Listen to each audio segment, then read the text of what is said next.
Léon est né en Toscane aux environs de l'an 390.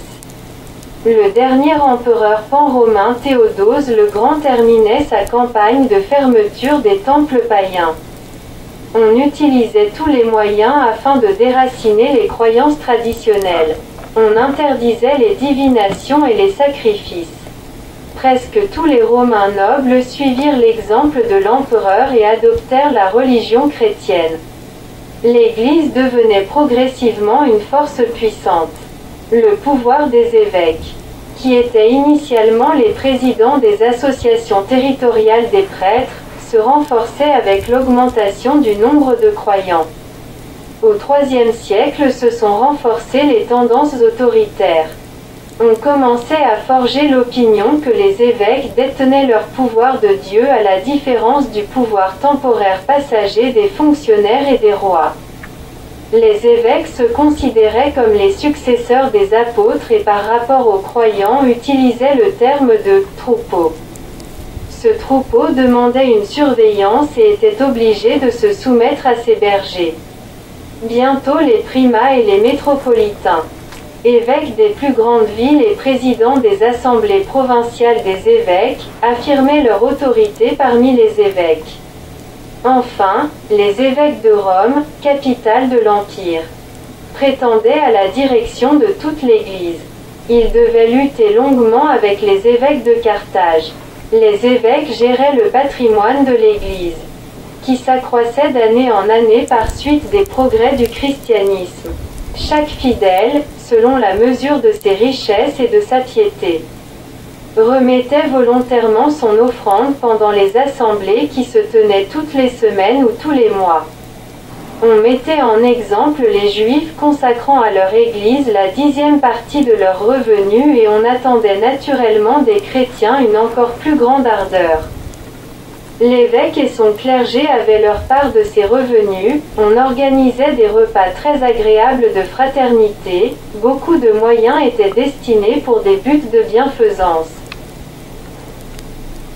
Ce qui a joué un grand rôle dans la croissance de la popularité de l'Église chrétienne. Pour le renforcement de leur pouvoir, les évêques utilisaient une procédure d'excommunication. Exclusion du monde des chrétiens, d'une efficacité terrible pour les croyants sincères. Le croyant ainsi puni était condamné à brûler après sa mort dans le feu éternel.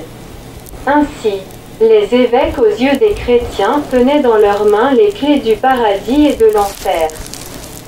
Ce n'est pas étonnant que de nombreux croyants léguaient à l'Église une partie importante de leur héritage. Les évêques ont obtenu la prérogative importante de n'être jugés, même en cas de crime lourd, que par des synodes composés de leurs collègues. Ils étaient juges pour les prêtres subordonnés et avaient le droit de juger les affaires de leurs fidèles. De plus, les évêques pouvaient accorder asile dans les églises même aux criminels et protéger de façon efficace les personnes injustement condamnées ou poursuivies. En août 410, le jeune Léon a été ébranlé par la prise et le pillage de Rome par les Wisigoths d'Alaric. La ville éternelle n'avait pas connu une telle humiliation au cours des 8 siècles de son histoire. En Afrique, Augustin écrivait ainsi sa réaction à cette nouvelle, « C'est exact, nous avons gémi, pleuré sans pouvoir nous consoler. » Jérôme à Bethléem éprouvait la même amertume. « Ma voix s'étrangle, les sanglots étouffent mes paroles tandis que je les dicte. » Elle est donc prise, la ville qui a pris l'univers. En Italie, Léon souffrait encore plus de ces événements dont il était un témoin direct. On sentait vivement que la fin rapide des empires romains était bien possible. La discussion entre les chrétiens et les païens recommençait avec une nouvelle force. Beaucoup de monde pensait que Rome était punie pour sa trahison aux dieux anciens. Les fidèles devaient défendre et affermir les positions de l'Église chrétienne. Léon participait activement aux discussions théologiques et à la correspondance. En 440, il fut élu pape romain. Les actions de Léon sont concentrées sur le renforcement de l'unité et les structures d'organisation de l'Église.